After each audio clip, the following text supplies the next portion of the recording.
우리 갈라디아서 2장 20절 고백 후에 말씀 함께 나누도록 하겠습니다. 내가 그리스도와 함께 십자가에 못 박혔나니 그런즉 이제는 내가 사는 것이 아니요 오직 내 안에 그리스도께서 사시는 것이라.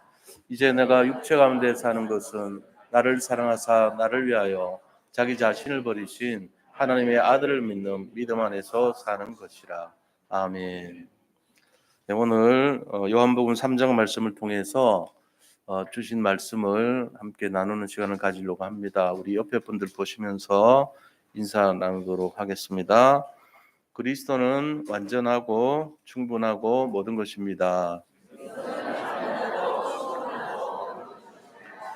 네, 한 번 더 인사하겠습니다. 자기를 부인하시기 바랍니다. 네, 우리가 오늘 창립 8주년 기념일입니다. 그래서 제가 이제 몇 주 전부터 기도를 했어요. 하나님 말씀 주세요. 어떤 말씀을 제가 인도를 받아서 전달해 드리면 좋겠습니까? 기도를 했더니 불현듯 그런 마음이 든 거예요. 이 교회를 지금까지 인도하신 하나님께서 사실은 지난 연수까지 다 하면은 한 30 몇 년 되죠, 우리 교회가. 그러니까 그동안에 우리 교회 주인이 누구셨냐? 전 세계 교회의 주인이 누구신가? 예수님이란 거 우리가 알죠. 예수님이 우리 교회 주인이에요.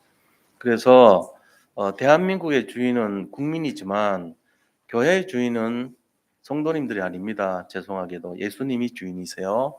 그러면 예수님이 주인이시면은 어떤 말씀을 전달하는 게 좋겠습니까? 하고 기도했더니 오늘 본문을 딱 주시는 거예요. 정확하게. 그래서 오늘 이 말씀을 좀 나누려고 합니다. 우리가 여기서 정말로 하나님이 주시는 말씀의 메시지를 잡아야 돼요. 그냥 말씀을 잡는 게 아니고 메시지로, 레마의 말씀으로 내 가슴에 전달되는 말씀으로 잡아야 되는 것입니다. 지금 상황은 어떤 상황이냐면요. 제가 이번에 성지순례 다녀왔는데 거기에 우리가 세례 받으신 장소를 갔어요. 근데 그 장소가 세례 요한이 세례하던 장소도 아니고 예수님이 세례 베푸신 장소도 아니에요. 그냥 이렇게 추측해서 어거스틴이 아니고 콘스탄틴 황제 어머니 헬레나라는 어머니가요. 그 어머니가 성지순례를 3세기 했어요. 3세기 300년대. 그러니까 예수님이 일어났던 사건 이후에 한 300년 지난 다음에 나름대로 성지라고 하는 사건 현장을 이제 다니면서 여기로 하자 정한 곳이에요. 그러니까 정한 그 장소는 아니에요. 그러니까 기념비적인 장소죠. 옛날에 그 장소가 아니고 이쯤 해서 요단강이니까 이쯤에서 세례 베푸신 곳으로 하자 이렇게 정한 거예요. 거기 가서도 감동이 있더라고. 그래도 이곳에서 하셨구나 이런. 근데 정확한 그 장소는 안 갔어요. 안 갔는데 예수님이 세례를 베푸던 장소 앞에는 다른 곳이에요. 이 유대 땅이라고 돼 있잖아요. 유대 다른 곳인데 거기는 성당이 서 있어요. 거기는 못 가봤어요. 우리가 못 가봤는데 거기서 예수님이 일어났을 당시에 거기서 어떤 사건이 일어났냐 하면요. 세례 요한이 이제 사람들에게 회개하라 천국이 가까웠느니라 하고 세례를 베풀었죠. 베풀었는데 예수님이 오신 거예요. 그래서 내가 예수님의 신들매 신발끈도 못 붙들 사람인데 못 묶을 사람인데 내가 어떻게 세례를 줍니까? 그랬더니 하나님이 위에서 이는 내 사랑하는 자요 내 기뻐하는 자니라 하고 성령이 비둘기같이 임해가지고 성령께서 임하고 예수님 계시고 하는 음성이 들리는 삼일째 하나님이 거기서 계셨던 거예요. 거기서 그 말씀을 듣고 세례 요한이 예수님께 세례를 베푼 거예요. 자, 그러고 나서 어떤 일이 일어났냐면은 예수님이 유대 땅으로 오셔서 이 에논이란 지역에 이스라엘 쪽에 에논이라는 지역이 있거든요. 그게 본류가 아니고 지류예요, 사실은. 거기서 세례 베풀던 세례 요한한테 세례를 받았던 예수님이 유대 땅으로 와가지고 거기서 또 세례를 베푸시는 거예요. 그러니까 이제 제자들이 서로 이렇게 막 말을 많이 하다가 그러면서 뭐라고 얘기하냐면은 예수님한테 와가지고 예수님께서 말씀하시던 그이가 예수님이 세례를 베푸셨던 그이가 유대 땅으로 가가지고 우리처럼 세례를 베풉니다. 많은 사람들이 또 글로 갑니다. 이렇게 말한 거예요. 이 말이 이제 정확한 현실적인 보고지만 그 말뜻 속에는 뭐가 포함되어 있는지 잘 봐야 돼요. 그 제자들의 마음속에는 아니 원조가 우리인데 우리한테서 세례받은 자가 가서 또 거기서 세례를 베풀어요. 그리고 우리한테 와야 될 사람들이 글로 가요 하는 이간질하는 말이 들어가 있는 거예요. 약간은. 근데 세례 요한이요. 어떤 인간적인 섭섭함이라든지 시기, 질투 이런 게 전혀 없어요. 그런 치졸한 상태가 전혀 안 해요. 뭐라고 얘기하냐면은 어 예수님께서 나한테 세례받고 가셨는데 내가 그랬지 않냐. 우리가 하나님이 주지 않으면 못 받는다. 다시 말하면 예수님 그리스도신데 그건 하늘에서부터 받아야 되는 직분이야. 내가 원한다고 해서 되는 게 아니야. 이렇게 얘기하신 거예요. 얘기했어요. 그러면서 내가 그 얘기를 예비하러 온 자라고 하는 것을 너들이 오히려 전달해야 되는데 왜 나한테 고자질하고 이간질 시키니? 이런 뉘앙스로 28절에 말을 하고 있는 거예요. 뭐라 그랬습니까? 내가 말한 바 나는 그리스도가 아니요 그의 앞에 보내심을 받은 자라고 한 것을 증언할 자는 너희니라. 오히려 내가 예수님이 아니고 그리스도가 아니고 주의 길을 예배하러 온 자라는 것을 전할 자가 너희인데 왜 저분이 그리스도인데 나한테 이간질 시키냐? 당연한 거야. 그분이 베푸는 세례가 진짜 세례야. 나는 어떠면 나는 물 세례고 그분은 성령 세례를 베푸시는 거야. 라고 말했단 말이에요. 그러니까 세례 요한의 영적 상태가 보통이 아니죠. 그러면서 최종적으로 뭐라고 얘기하냐면 30절에요. 그는 흥하여야 되고 나는 쇠하여야 돼. 이렇게 말한 거예요. 자, 이게 세례 요한이 축복받아야 될 그릇이란 거죠. 우리가 신앙생활 할 때 사실 우리는 개는 아닙니다. 근데 어떻게 보면 약간 개 같은 분위기가 좀 있어요. 왜냐? 주인이 기다려 그러면은 훈련받은 개들은요 기다립니다. 침을 흘리면서도 기다려. 먹어 하면은 팍 먹잖아요. 우리는 그럼 개란 말이냐? 아니요. 개보다 못해요. 어떻게 보면은. 우리는 알아서 기다려 줘야 돼. 하나님 말씀이 있을 때까지. 근데 우리는 대부분 어떻게 하냐 요즘은요. 자기 주관적인 신앙생활을 막 해버립니다. 자기 소견에 오른 대로 기다리긴 뭘 기다려요. 그러면 막 먹어버려요 그냥. 그런 사람들 되게 많아요. 그런 사람을 갖고 뭐라 하죠? 미안하지만 개만도 못한 인생이죠 뭐. 신앙인들 중에 개만도 못한 식으로 그렇게 살면 안 되죠. 개만큼은 해야지 그래도. 하나님 뜻이 무엇인가를 분별하고 말씀에 순종하고 그거에 그래도 맞는 거죠. 우리가 인간이 돼가지고 가축 짐승보다 못하면 안 되잖아요. 자, 그러면은 왜 안 되는가? 그걸 알아야 될 거 아닙니까? 왜 우리가 하나님을 높여야 되고 왜 그리스도가 우리보다는 흥하여야 되는가? 이유가 이제 있잖아요. 뭐 때문에 그럴까요? 네, 그런 걸 알아야 돼요. 그래서 오늘 우리가 이걸 제대로 알면은 우리는 승리하게 돼 있습니다. 왜냐하면은 다윗이 이걸 알았어요. 그래서 뭐라고 얘기했냐면은 여호와는 나의 목자시니 내게 부족함이 없으리로다 그랬어요. 예수님은 우리를 목자로서 오신 거예요. 우리를 키우기 위해서 다스리고 인도하기 위해서 오셨어요. 통치하고 다스리고 인도하시기 위해서 오신 거예요. 근데 우리가 싫어요. 나는 자율적으로 살고 싶어요. 내 생각에 옳은 대로 갈 거예요. 이런단 말이에요. 그러니까 그게 뭐가 되냐면은 멸망길이에요. 사실은. 인생 자체가 성공 인생이 돼야 되는데 멸망 인생으로 가는 것을 원치 않거든요. 그래서 우리가 8주년 이 창립 기념일에 우리가 예수님이 주인된 교회에서 성도님들에게 꼭 전달해 줘야 된다면 어떤 걸 전할 것인가? 예수님이 나의 주인이 되어야 된다는 거예요. 내가 예수님의 정말로 따라가는 종의 모습으로 예수님의 자녀의 모습으로 진짜 그 의미를 알고 가야 된다. 이거를 전해줘야 되는 것입니다. 그래서 오늘 이 말씀 통해 가지고 정말 축복 인생, 작품 인생, 승리하는 인생 되시기를 축원드립니다. 자, 그러면 본론에 들어가서요. 이 두 가지를 보자고요. 내가 강화된 인생과 예수님이 강화된 인생의 차이가 뭐냐 하는 거예요. 대부분의 세상은요, 예수님의 말씀하시는 것 반대예요. 대부분의 세상은 어떡합니까? 자기 주관에 뚜렷하게 내가 강조돼야 되고 나의 열심과 나의 노력과 나의 그럼 어떤 결과로 성공 인생이 되라 이렇게 말합니다. 그래서 열심을 강조합니다. 부단히 노력하고 애쓰라 그럽니다. 물론 이제 그게 틀린 건 아니에요. 예수님 믿어도 열심히 노력하는 건 맞아요. 그렇게 해야 돼요. 충성되게 노력하고 성실하게 살고 근면하게 살고 그렇게 해야 되는 게 틀리진 않아요. 맞아요. 그런데 그것 때문에 내 의가 나의 의로움이 예수님을 능가해 버리면 안 돼요. 예수님을 넘어가면 안 된다고. 강아지가 내가 먹고 싶을 때 먹을 거예요. 주인이 나를 따라와요. 이렇게 되면 안 된다는 거죠. 주인이 통제할 때 따라줘야 되고 주인이 원하는 삶을 살아줘야 되는 거예요. 아유 나는 내 소견에 어른대로 하고 싶어요. 내가 뭐 그렇게 살아야 될 이유가 뭐가 있겠어요. 라는 것이 요즘 시대 분위기란 말이에요. 그렇게 하면 안 돼요. 우리가 요번에 제가 이제 그 수련회 가서 우리 성도님들 기도해 주시고 후원해 주셔 가지고 정말 기억에 남을 만한 양고기를 한번 먹고 왔어요. 저는 이제 거의 뭐 이스라엘 가 가지고 한번 먹고 두 번째 먹은 거 되는데 정말 냄새 없이 잘 맛있게 먹었거든요. 그런데 그거 먹고 나서 그 마당에 나와 보니까 엄마 아빠 양 새끼 양 두 마리가 이렇게 조형물로 있더라고요. 근데 그걸 이제 그 앞에 보니까 의자가 있어요. 그래서 거기서 사진 찍느라고 좀 앉으라 그래서 앉으면서 생각을 했는데 '아 양이 있구나.'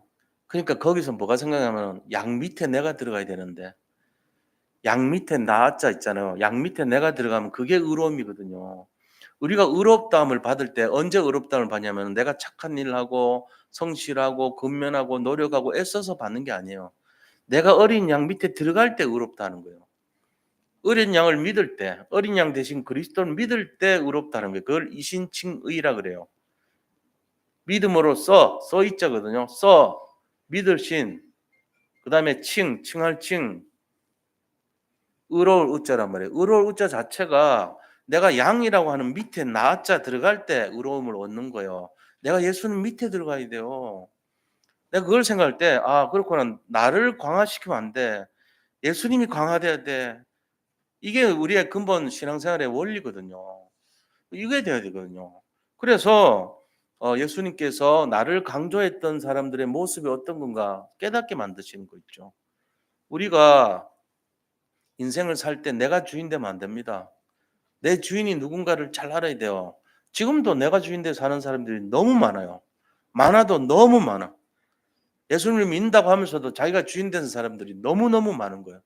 그러니까는 이게 지금 심각한 문제까지 온다니까요. 무슨 문제 옵니까? 멸망이라고 하는 문제가 와버려요. 자기 인생에. 예수 믿어놓고는 멸망하기가 쉽지 않은데 예수님 믿고 나서 멸망도 한 게 쉽겠어요? 절대로 망하지 않는 인생인데 그런데 특별하게 멸망하면 그거는 진짜 희한한 사람이잖아요. 근데 그런 사람들이 너무 많단 말이에요, 지금. 그러니까 문제가 되는 거예요. 이왕 예수 믿는 거 그렇게 하지 마세요. 자기가 주인 되지 마세요. 예수님이 주인 되는 게 뭔가를 늘 고민해야 돼요. 예수님이 주인 되는 게 뭐지? 내 거를 내려놓으면 되잖아. 그런데 그 부분이 우리가 주인 되는 모습이 되는 것이 뭐냐? 그걸 창세기 3장, 6장, 11장 문제라고 해요. 내가 주인 되는 문제예요, 그게. 그래서 창세기 3장 문제는 뭐냐면은 창세기 3장에 야, 선악과 먹지 마. 먹으면 죽는다고 얘기했는데도 굳이 자기가 먹어버려요. 왜요? 자기 소견에 오른 대로 은혜를 받은 거예요. 선악과 먹으면 좋아, 먹어봐 하는 사탄막이 말에 넘어간 거잖아요. 그래서 나나들인 유인물 한번 보자고요. 창세기 3장 5절에 뭐라고 했길래 넘어갔냐 이거죠. 거기 보면 중간쯤 해서 위에 나와 있습니다. 확실하게 설명되어 있어요. 같이 한번 읽겠습니다.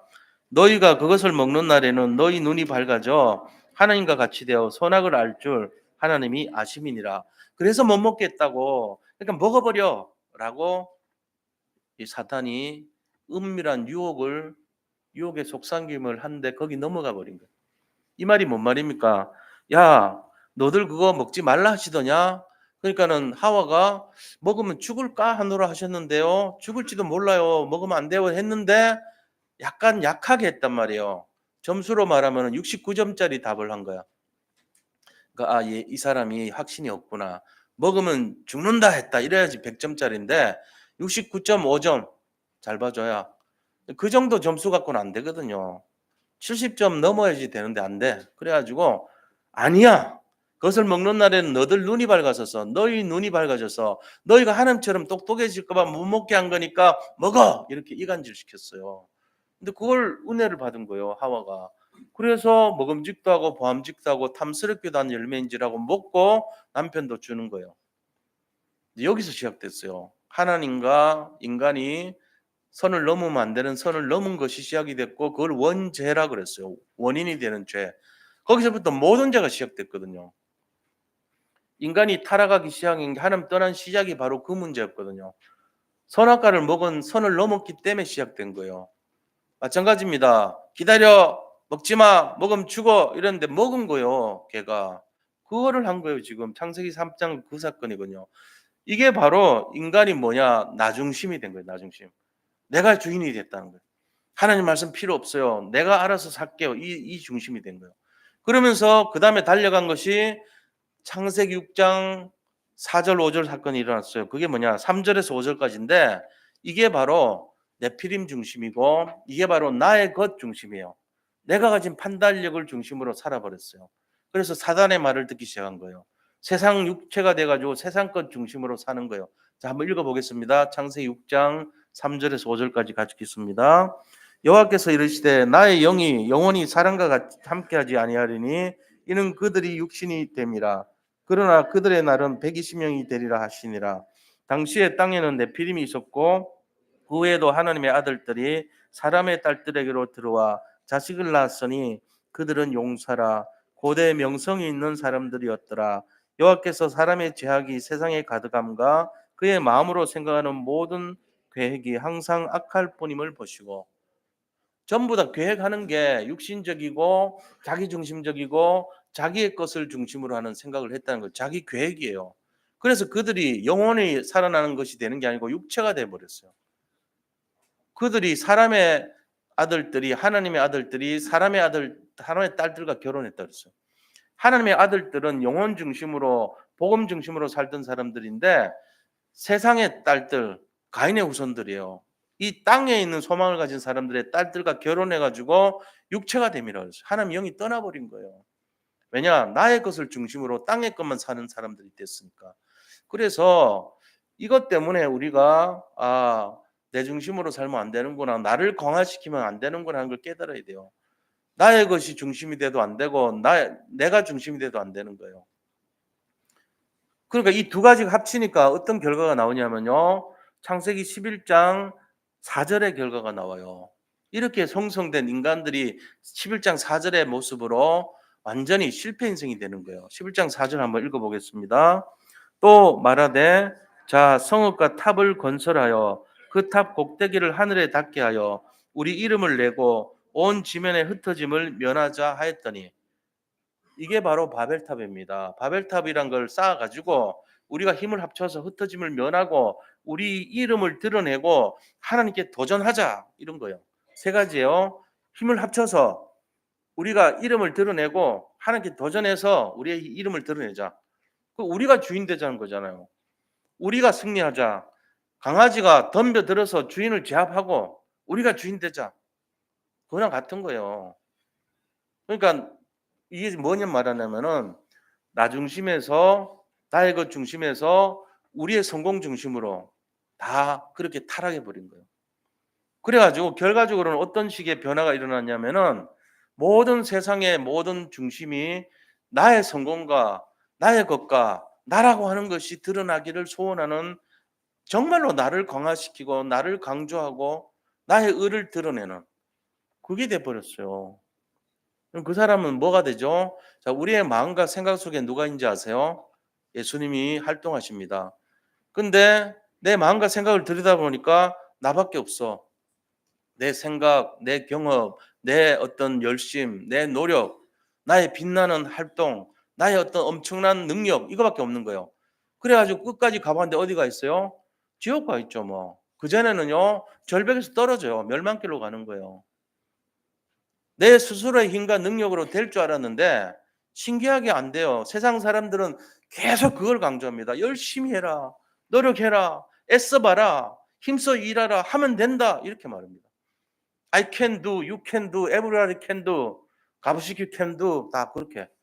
전부 힘을 합쳐라. 니는 할 수 있어. 너도 할 수 있고 나도 할 수 있고 모든 사람 할 수 있어. 요렇게 하고는 망해요. 지금 몰라 사람들이 멸망길로 가는 줄 모르고 열심히 살고 있습니다. 땀을 뻘뻘 흘리면서 하나의 행복도 없어요. 인생은 고다 그러면서. 그러니까 멸망길로 가는 원인을 자기가 하고 있는 거예요. 자기를 계속 강화시켜요. 그러면서 신앙생활도 똑같이 해요. 나는 성경을 천독을 했다. 그럼 뭐 어떡하라고요? 신앙생활 그렇게 하는 거 아니에요. 나는 기도를 하루에 10시간씩 한다. 그럼 뭐 어떡하라고요? 그게 중요한 거 하나도 없어요. 내가 관여돼야지 해야지 막 직성이 풀리는 사람들 있잖아요. 제가 옛날에 그랬거든요. 밤을 새우고 막 열심히 하고 그게 전부 다 뭐 생기게 하냐. 그게 제 병을 가져다 준 원인이더라고요. 나중에 보니까. 너무 지나치게 막 잠도 안 자고 막 거기에 대해서 집착하고 집중을 하는 게 아니고 집착을 하고 그것 때문에 막 안달복달하고 그러니까 뭐가 생기냐면요. 오장육부가 안 좋아지는 거예요. 나는 그런 줄 몰랐어요. 결국은 그게 우리의 모든 질병의 원인이 될 수 있어요. 누리질 못하잖아요, 인생이. 거기 매여 있는 거예요. 이거를 풀어주기 위해서 예수님 오셨는데 예수님을 만났으면서도 아직도 내 걸 잡고 있는 거예요. 이게요, 굉장히 불행한 인생입니다. 이 사람에게 과연 행복이 있을까요? 없습니다. 그래서 우리 산돌예비교회 성도님들은 행복하시기를 바랍니다. 그래서 오늘 행복의 원리를 전달해 드리고 싶어요. 제가 늘 얘기하니까 아니 뭐 늘 들었던 말씀이죠. 그건 뭐 약간 좀 목사님 말씀 좀 이상해요. 뭐 막 그렇게 살면 어떡해요?라고 할 수도 몰라요. 제가 말씀드린 거는 진짜 우리가 한번 생각을 해 봐야 돼요. 과연 나라는 사람이 예수님을 제대로 알고 있는가? 믿고 있는가? 그분이 나의 주인이냐? 아니면은 나의 어떤 이용물이냐? 예수님은 우리의 이용물이 되면 안 돼요. 주인이에요. 우리가 주인이라는 거하고 이용물하고는 천지차이입니다. 어떤 게 이용물이죠? 이용물이라고 하는 거는 예수님을 믿어 가지고 그분한테 도움을 받고자 하는 대상물. 이게 이용물이죠. 예수님이 나의 비서실장이라든지 내 인생에 어떤 도움을 주는 분이라든지 뭐 이런 정도의 수준. 그거는 예수님이 나의 어떤 도움자 이 정도 수준이에요. 근데 예수님은 나의 그런 분이 아니에요. 주인이라니까요. 우리는 뭘 해야 되냐면 제일 먼저 눈 뜨면은 예수님이 나의 주인이시니까 주인의 뜻을 헤아리는 그거부터 해야 돼요. 주인과 소통부터 시작해야 돼요.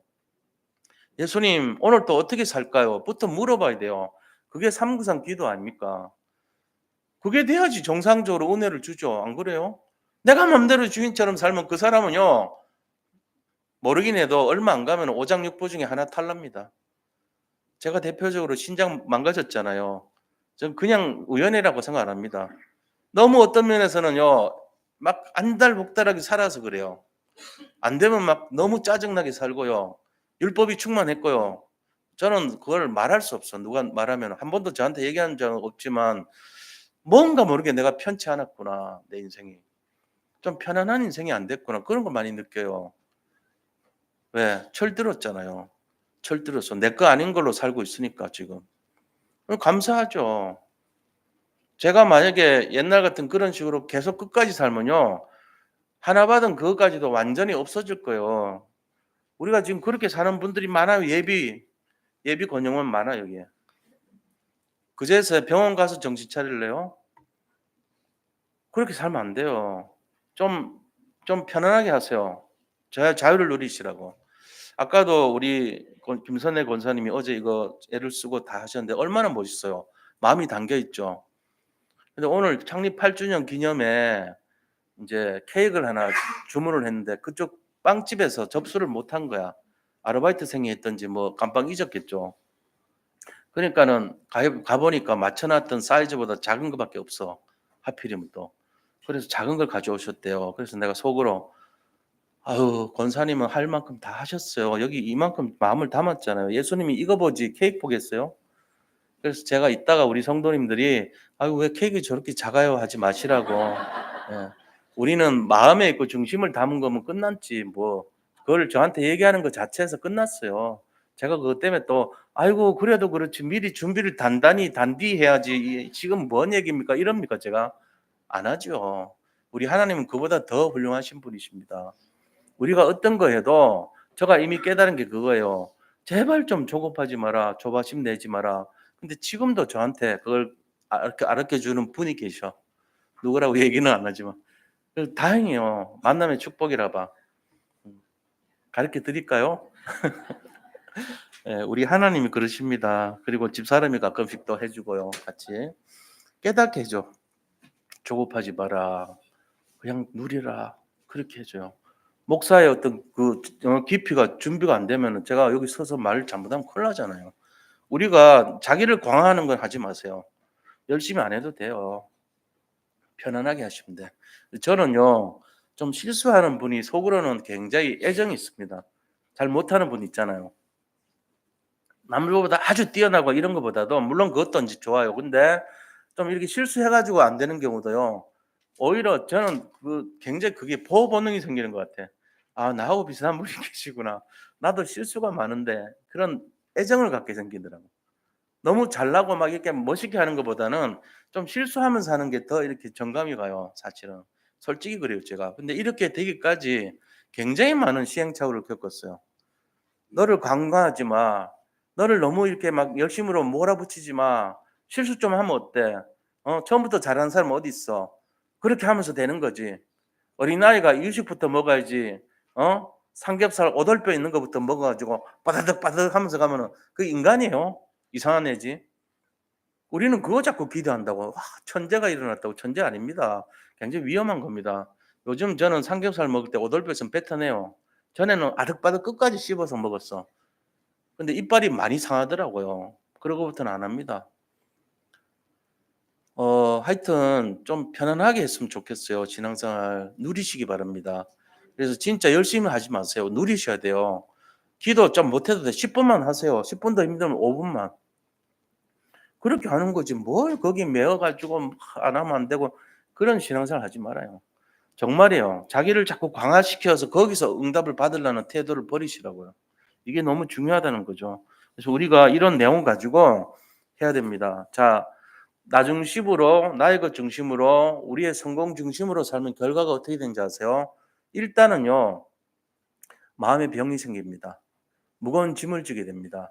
세상에서 무거운 짐 지고 쉬려고 왔는 사람이 또 무거운 짐을 지어요. 교회 와서. 그럼 뭘 그렇게 해요? 이상하지. 교회는요, 무조건 평안을 누리는 곳이에요. 예수님 믿는 순간에 평안과 자유를 누려야 되는데 새로운 무거운 짐을 또 져. 세상 짐 말고 이쪽에 와서 또 하나님 나라에서 또 무거운 짐을 더 져. 그게 뭐예요, 그거? 하지 마세요. 왜 그런 걸 해요? 왜 그런 걸 하세요? 편안하게 누리시면 되지. 은혜 받으면 되지. 복음은 평안이고 은혜고 누림이에요. 근본적으로 바꾸시기 바랍니다. 오늘부터 열심히 다 빼세요. 이제부터. 진짜 열심히 노력하는 모습 보이지 마세요. 그러면은 여기가 청소가 안 돼가지고 먼지가 뽀득뽀얗고 하는 일이 안 돌아가고 밥도 안 지어지고 그래도 좋습니까? 그럴 리가 있겠냐고요. 복음 누리는 분들이 그렇게 하겠냐고요. 더 광나고 더 빛나고 더 은혜되지. 그래요. 저는 그래요. 제가 한 번도 강조하지 않았지만 교회가 점점 더 튼실해지고 있습니다. 그게 은혜죠. 우리가 그렇게 돼야 되는 거예요.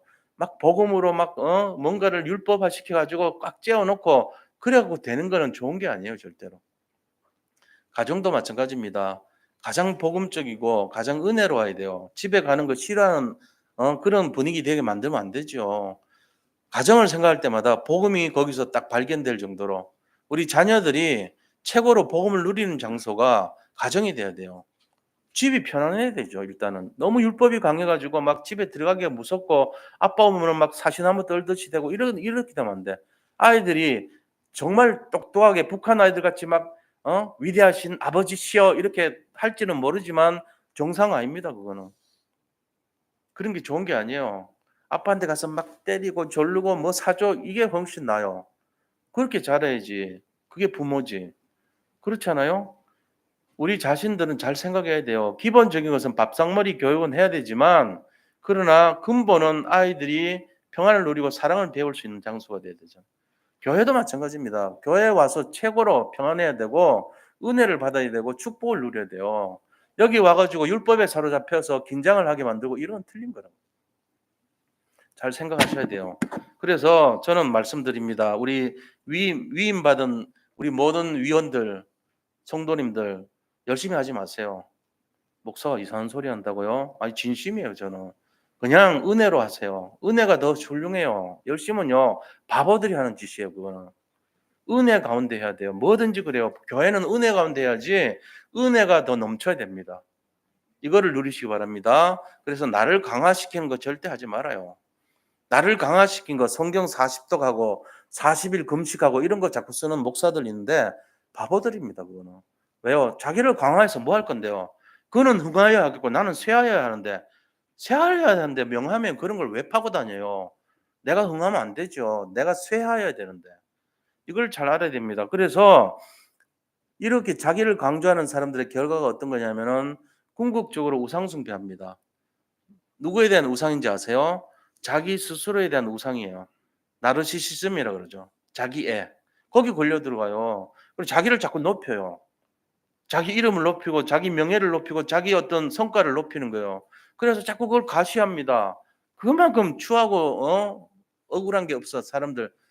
교회 은혜 받으러 와가지고 무슨 목사 잘한 거 들으려고 왔냐고요. 그거 아니거든. 예수님이 하나님이 하신 거 보러 왔지. 누가 아니에요 그거. 우리가 똑똑하게 생각해야 돼. 내 실력과 능력이 드러나려고 하면 숨겨요. 버리시라고. 그게 제일 좋아요. 저는 내가 감출 것도 없기 때문에 있는 그대로 있는 모습으로 하는 거예요. 내 모습 그대로. 뭐 잘할 거 뭐 그런 거 얘기할 필요도 없어요. 그래서 성경에서 실패한 사람들이 주로 갔던 것이 우상 숭배를 합니다. 점쟁이 찾아가고 우상 숭배하고 12가지 재앙에 다 걸려들었어요. 실패자 됐습니다. 자기를 강하는 사람들은 결국은 기복 신앙에 빠지고 빌립보서 3장 19절에 그런 처절한 상태에 빠집니다. 우리가 빌립보서 3장 19절 제가 읽어 드릴게요. 자, 성경에 여기 안 적어 놨어요. 그들의 마침은 멸망이요. 그들이 신앙생활을 했는데 마침이 멸망이래. 이러면 안 되죠. 그들의 마침은 멸망이요. 그 다음에 그들의 신은 배요. 자기 배를 섬겨. 아, 오늘 배고픈데 뭘 먹지? 그들의 신은 배요. 그 다음에 그 영광은 그들의 부끄러움이 있고 그 영광이라고 하는 것이 자기가 잘된 거, 자기 능력 있는 거, 실력 있는 거 이런 거 자꾸 뽐내는 거 그런 거 있다고요. 그 영광이 자기의 부끄러움에 있으면 안 돼. 하나님의 영광을 나타내야지. 그리고 마지막에 땅의 일을 생각하는 일이다. 땅의 일을 생각하는 자라 그랬어요. 이 네 가지가 참 부끄러운 얘기 아닙니까? 자기를 강조하는 사람들의 마지막을 얘기하는 거예요. 어떻게 한다고요? 그들의 마침은 멸망이요. 그들의 신은 배요. 그 영광은 그들의 부끄러움에 있고 땅의 일을 생각하는 자라. 우리가 이런 사람 만나면요. 금방 압니다. 에휴, 꼴도 보기 싫어. 당신이 말한 거 듣기 싫어. 이래 나와요. 우리가 이걸 안단 말이 전부 다 공통적으로. 그러니까 우리가 이거를 잘 생각해 봐야 됩니다. 이스라엘 민족도 그랬죠. 사사기 21장 15절에 뭐라 했어요?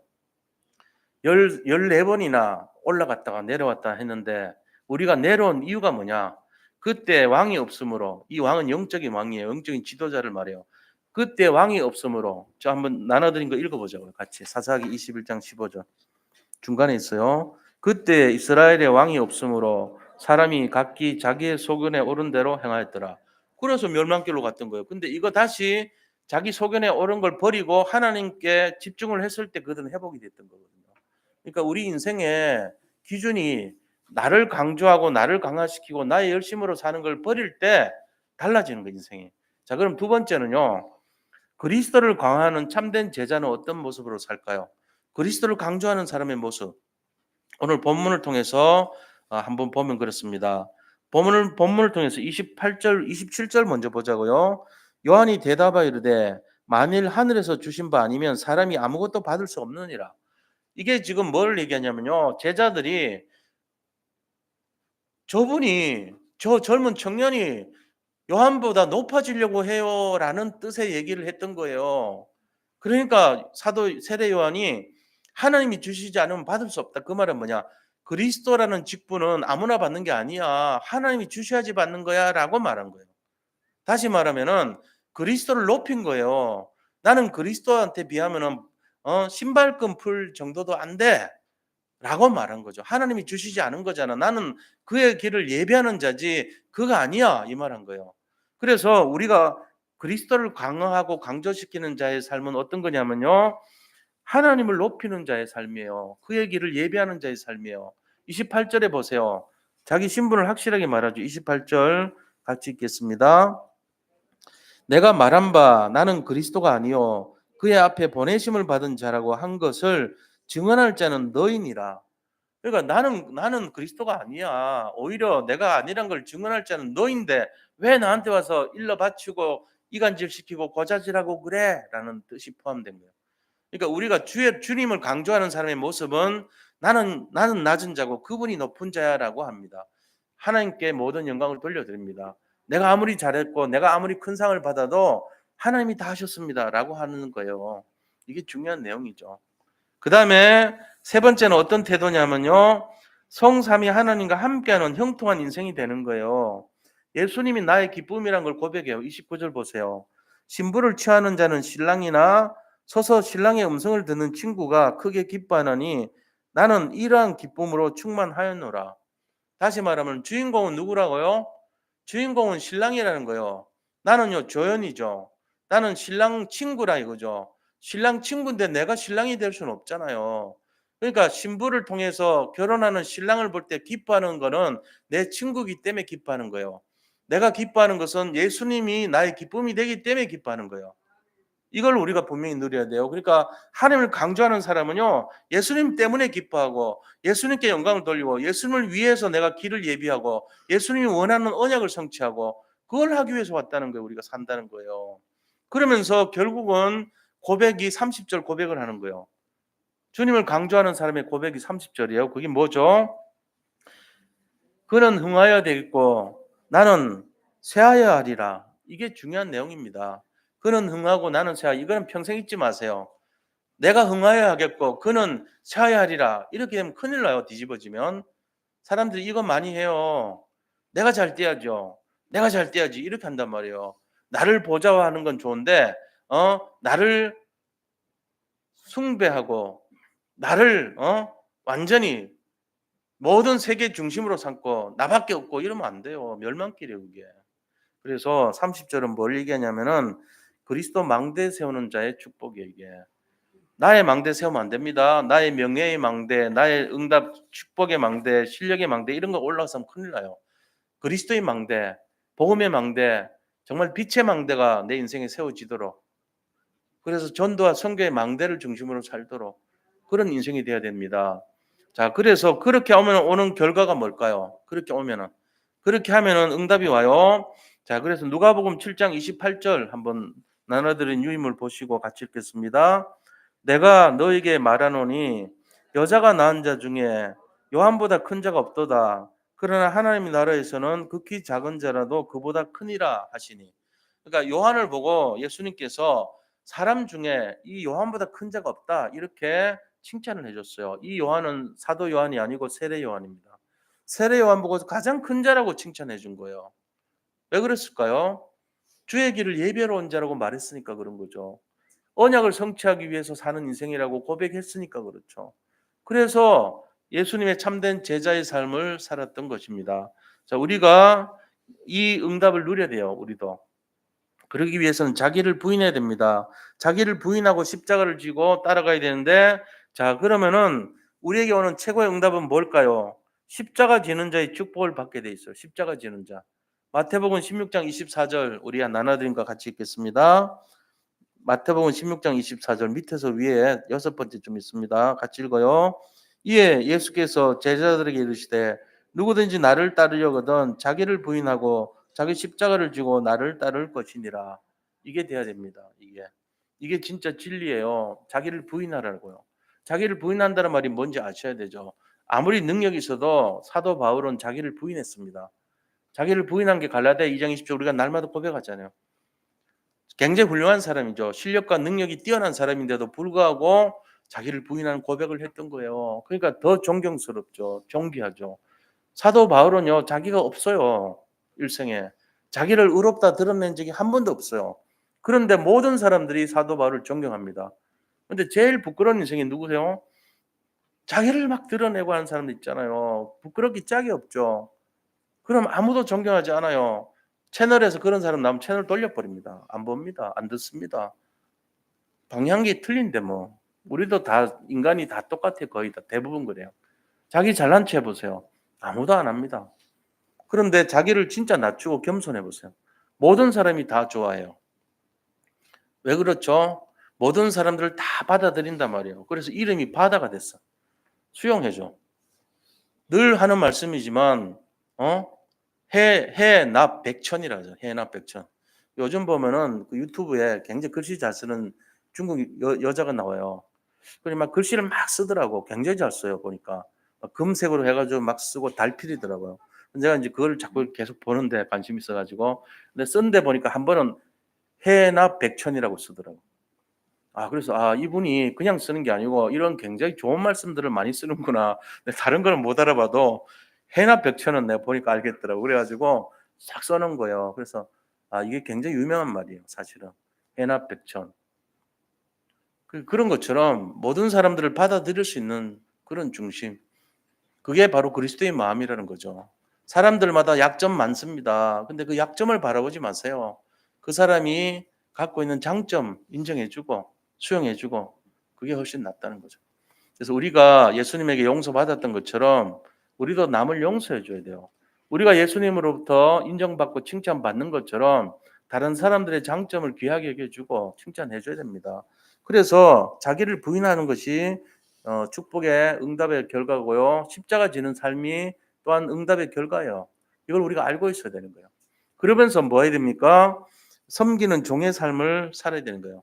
마가복음 10장 45절 보니까 예수님이 이 땅에 오신 이유가 인자가 온 것은 섬김을 받으려 하는 것이 아니라 오히려 섬기려 하고 많은 사람의 죄를 없애는 대속물로 왔다 그랬어요. 그러니까 예수님이 오셔가지고 다른 사람의 죄를 없애기 위해서 오셨다는 거예요. 근데 사람들이 예수님이 존경받기 위해서 온 게 아니라는 거예요.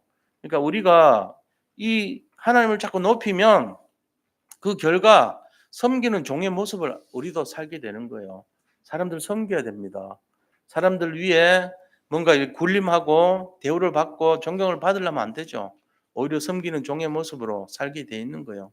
아울러서 파송된 자의 축복을 누리게 돼 있어요. 우리는 이 땅에 파송된 자요. 어디서 어디로요?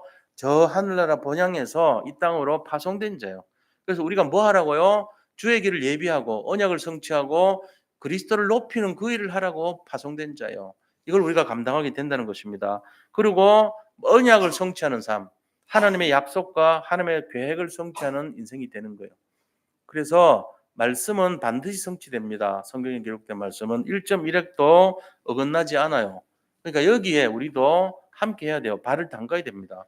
어차피 성취되는 말씀인데 내가 말씀 성취에 그 대열에 들어가야 될 거 아닙니까?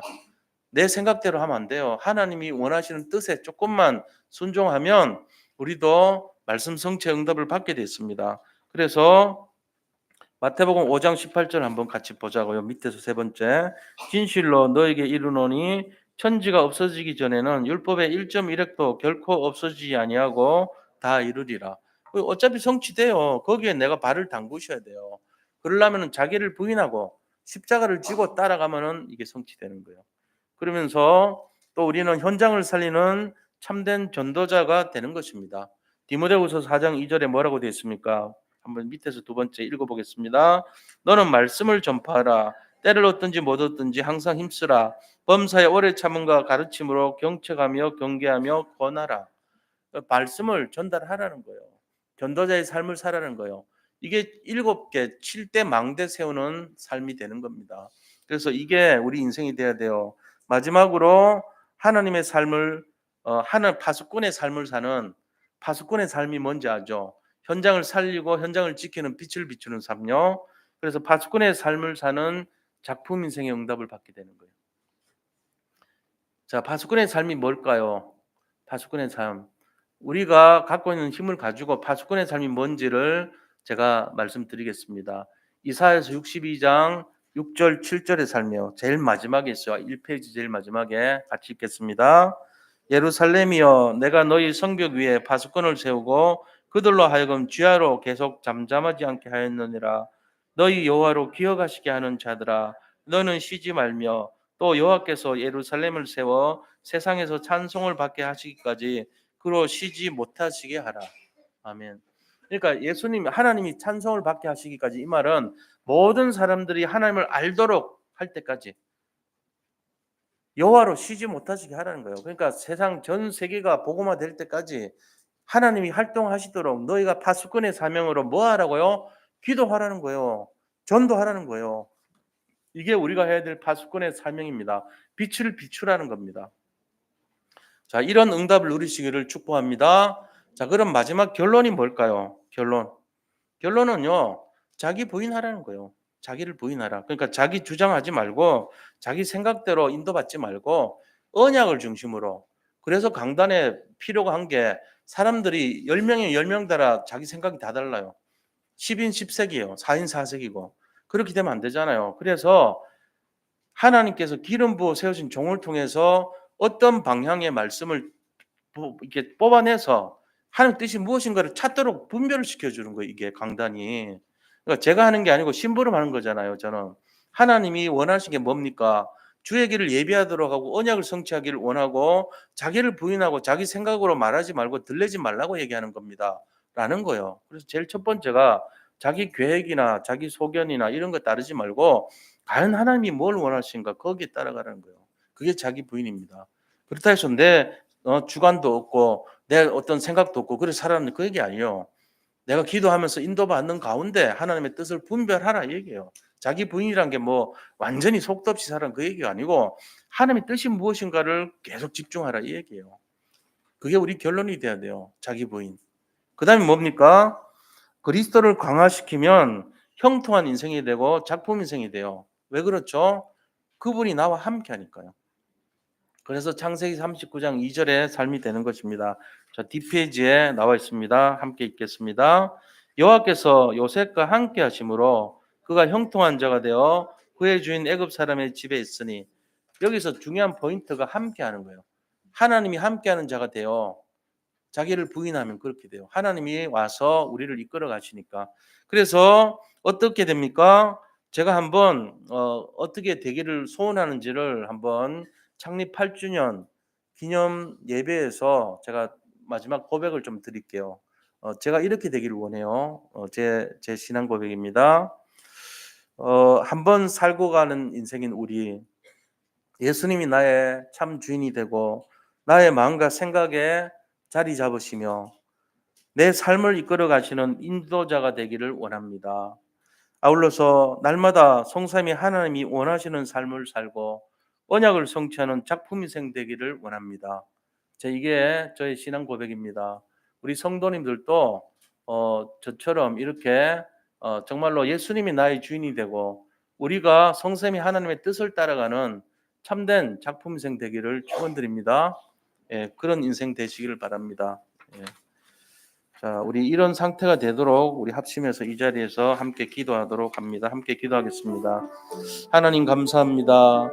정말 하나님께서 원하시는 삶이 되게 하시고 자기를 부인하고 정말로 자기를 강화시키지 말고 오직 그리스도께서 우리 인생의 주인이 되고 주님이 모든 것을 인도하시고 주님께 따라가는 길을 따라갈 수 있는 참된 제자의 삶을 살 수 있기를 원합니다. 창립 8주년을 맞이하여서 정말로 우리 인생에 아버지 하나님께서 그분이 흥하여 되겠고 우리는 새하여 하리라는 이 언약의 말씀이 정말로 우리의 마음과 생각에 자리 잡기를 원합니다. 모든 것을 감사드리며 예수 그리스도 이름으로 기도드립니다. 아멘.